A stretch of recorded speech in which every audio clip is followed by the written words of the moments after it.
டாஸ்மாக் கடையில் பணியாற்றும் தொகுப்பூதிய ஊழியர்களுக்கு 2000 ரூபாய் ஊதிய உயர்வு.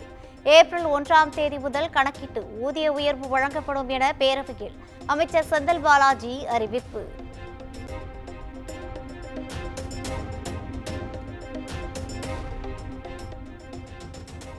நாடு முழுவதும் மதுவிலக்கு அமல்படுத்தும் போது தமிழ்நாட்டிலும் மதுவிலக்கு அமல்படுத்தப்படும்.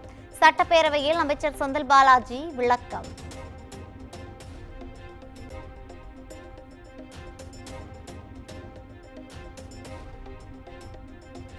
துணைவேந்தர்கள் மாநாடு வரும் 25 மற்றும் 26 தேதிகளில் உதகையில் நடைபெறும். மாநாட்டை குடியரசு துணைத் தலைவர் ஜெகதீப் தன்கர் தொடங்கி வைப்பார் என ஆளுநர் மாளிகை அறிவிப்பு.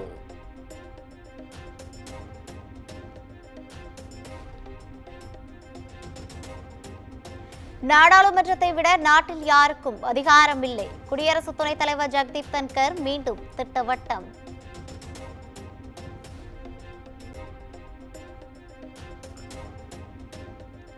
டாஸ்மாக் விவகாரம் தொடர்பாக எதிர்க்கட்சித் தலைவர் எடப்பாடி பழனிசாமி பேசுவதற்கு அனுமதி மறுப்பு.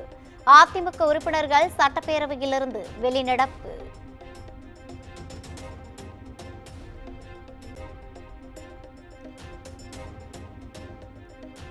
அண்மை காலமாக பிரதான கட்சியான எதிர்க்கட்சியான பேசுவதற்கு அனுமதி மறுக்கப்படுகிறது.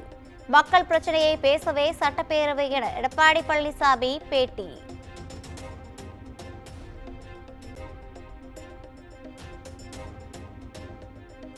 தமிழ்நாடு மின்சார வாரியம் தனியார் மயமாகாது. அமைச்சர் செந்தில் பாலாஜி திட்டவட்டம்.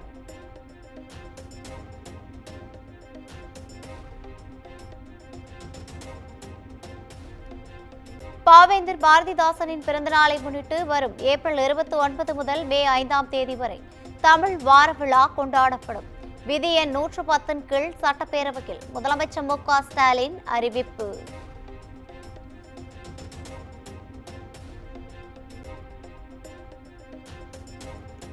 சட்டப்பேரவை வளாகத்தில் எடப்பாடி பழனிசாமியுடன் நைனா நாகேந்திரன் சந்திப்பு. மரியாதை நிமித்தமாக சந்தித்ததாக நைனா நாகேந்திரன் பேட்டி.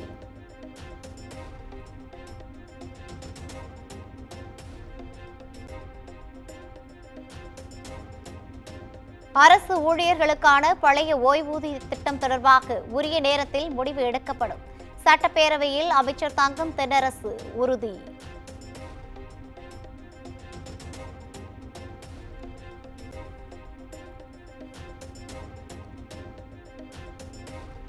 தமிழ்நாட்டில் டாஸ்மாக் வருமானம் அதிகரிப்பு. கடந்த நிதியாண்டை விட 2489 கோடி அதிகரித்துள்ளதாக கொள்கை விளக்க குறிப்பில் தகவல்.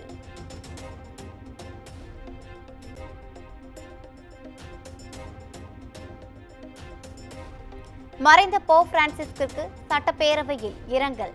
சபாநாயகர் இரங்கல் தீர்மானம் வாசிக்க 2 நிமிடம் மௌன அஞ்சலி செலுத்தப்பட்டது. பிரான்சிஸ் அவர்கள் தமது 88வது அகவையில் 21/4/2025 அன்று வட்டிகான் நகரில் மறைவுற்ற செய்தி அறிந்து இப்பேரவை அதிர்ச்சியும் ஆற்றொன்னா துயரமும் கொள்கிறது. போப் பிரான்சிஸ் அவர்கள் இரக்கம் மிகுந்தவராக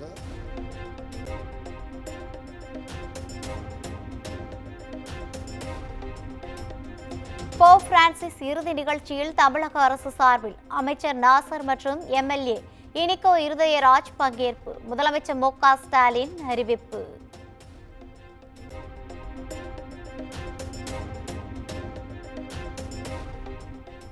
போப் பிரான்சிஸ் மரபை ஒட்டி குடியரசுத் தலைவர் மாளிகையில் அரை கம்பத்தில் பறக்கவிட்ட தேசிய கொடி சென்னை தலைமைச் செயலகம் விமான நிலையத்திலும் பறக்கவிடப்பட்டது.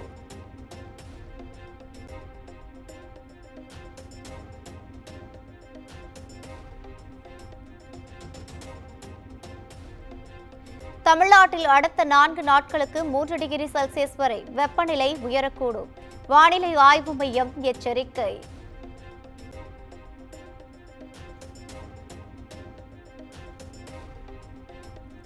சென்னையில் ஆபரண தங்கத்தின் விலை சவரனுக்கு 2200 ரூபாய் உயர்ந்து 74,320 ரூபாய்க்கு விற்பனை.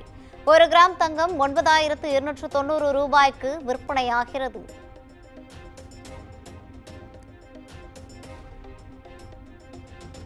பல்வேறு கோரிக்கைகளை வலியுறுத்தி தலைமைச் செயலகம் நோக்கி பேரணியாக செல்ல முயன்ற மாற்றுத்திறனாளிகள் கைது. கோயம்பேடு, கிளாம்பாக்கம் என பல்வேறு இடங்களில் போராட்டத்தில் ஈடுபட்டவர்கள் குண்டுக்கட்டாக கைது செய்து மண்டபத்தில் அடைப்பு.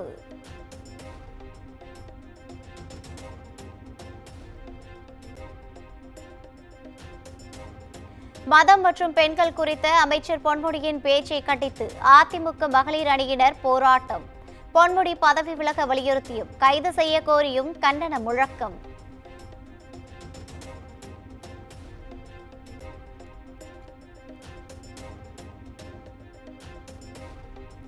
கொடநாடு வழக்கில் முக்கிய தலைவர்களை விசாரிக்க சிபிசிஐடி போலீசார் திட்டம். தொலைபேசி தொடர்புகளை சேகரிப்பதில் சட்ட சிக்கல் இருப்பதாகவும் காவல்துறை தகவல்.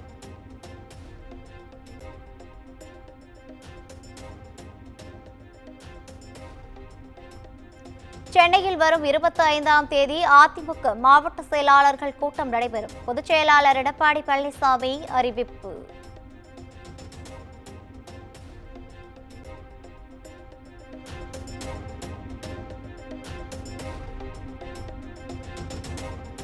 கள்ளக்குறிச்சி மாவட்டம் கருணாபுரத்தில் கள்ளச்சாராயம் அருந்தி 67 பேர் உயிரிழந்த விவகாரம். கைது செய்யப்பட்ட கண்ணுக்குட்டி உள்ளிட்ட 2 சென்னை உயர்நீதிமன்றம் ஜாமீன். தொகுப்பூதிய செவிலியர்களுக்கு நிரந்தர செவிலியர்களுக்கு இணையாக ஊதியம் வழங்க வேண்டும். 2018ஆம் ஆண்டு பிறப்பிக்கப்பட்ட உத்தரவை 3 மாதங்களில் அமல்படுத்த தமிழக அரசுக்கு சென்னை உயர்நீதிமன்றம் உத்தரவு.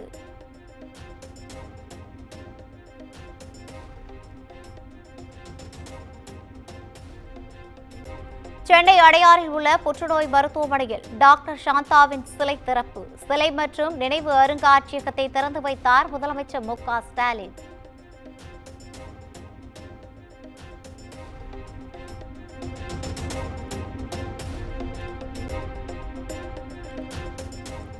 ஆவடியிலிருந்து கடற்கரை மார்க்கமாக சென்ற மின்சார ரயில் ராயபுரம் அருகே தடம் புரண்டு விபத்து.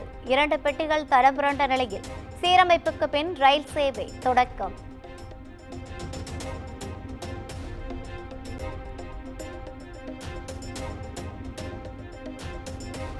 கள்ளக்குறிச்சியில் தூக்கில் தொங்கிய நிலையில் சடலமாக செவிலியர் மீட்கப்பட்ட சம்பவம். செவிலியரின் மரணத்திற்கு மருத்துவரே காரணம் என கூறி உறவினர்கள் தர்ணா.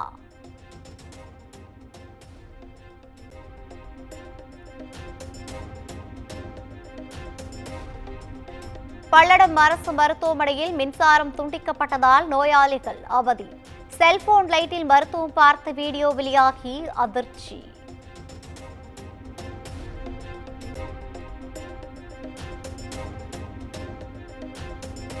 திருச்சியில் சாலையை சேதப்படுத்தியதை தட்டி கேட்ட கவுன்சிலர் குறித்து சிலர் அவதூறு பரப்பியதாக குற்றச்சாட்டு. கவுன்சிலருக்கு ஆதரவாக கமிஷனர் அலுவலகத்தில் புகார் கொடுக்க குவிந்த மக்களால் பரபரப்பு.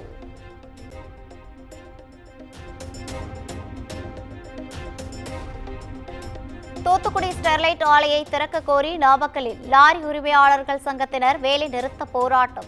500க்கும் மேற்பட்ட லாரிகளை நிறுத்தி எதிர்ப்பு.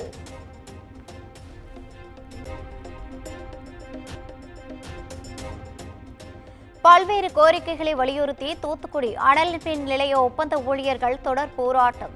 6வது நாளாக தொடரும் போராட்டத்தால் 80% மெகாவாட் மின் உற்பத்தி பாதிப்பு.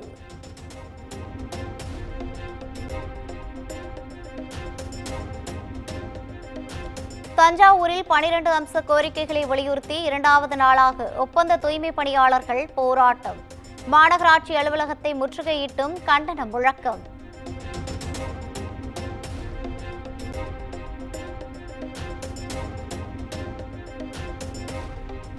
பெரம்பலூர் அருகே மிக தாழ்வாக வட்டமடித்த 2 பயிற்சி விமானங்கள். 2 விமானங்களும் 10 நிமிடங்களுக்கு மேல் வட்டமடித்த காட்சிகள் வெளியீடு.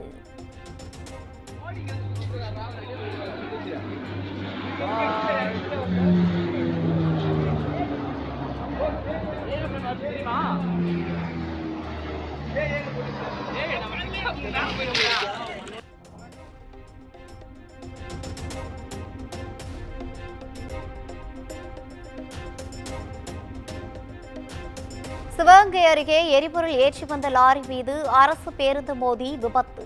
10 பயணிகள் காயமடைந்த நிலையில் மதுரை சிவகங்கை சாலையில் போக்குவரத்து நெரிசல்.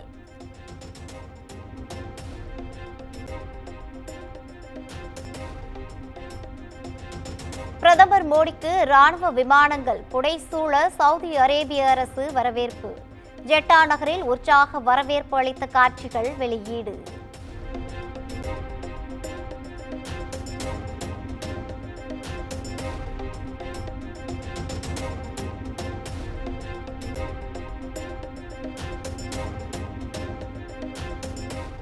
ஒரே நாடு ஒரே தேர்தல் மசோதா தொடர்பான நாடாளுமன்ற கூட்டுக்குழு.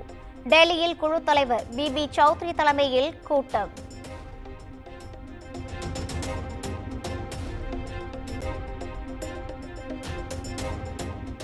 கர்நாடகா முன்னாள் டிஜிபி ஓம் பிரகாஷ் கொலை செய்யப்பட்ட சம்பவம் வழக்கு குற்றப்பிரிவுக்கு மாற்றப்பட்டதாக பெங்களூரு ஆணையர் அறிவிப்பு.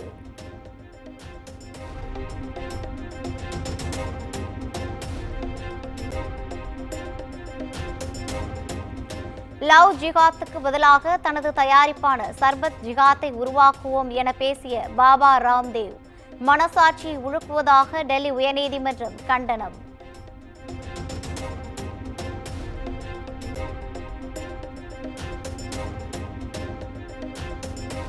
வன்முறை ஏற்பட்ட மேற்கு வங்கத்தின் முர்ஷிதாபாத்தில் பலத்த பாதுகாப்பு. கண்காணிப்புக்கு மத்தியில் இயல்பு வாழ்க்கையை மீண்டும் தொடங்கிய மக்கள்.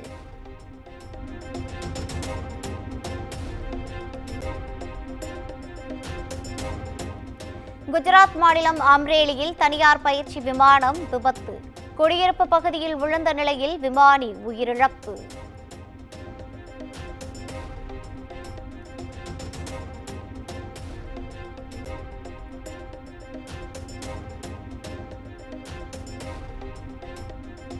கேரளாவில் நடிகர் ரஜினிக்காக கையில் கற்பூரம் ஏந்தி ஆரத்தி எடுத்த ரசிகர். ஜெயிலர் 2 படப்பிடிப்புக்காக சென்ற ரஜினியை பார்த்த மகிழ்ச்சியில் திகைப்பு.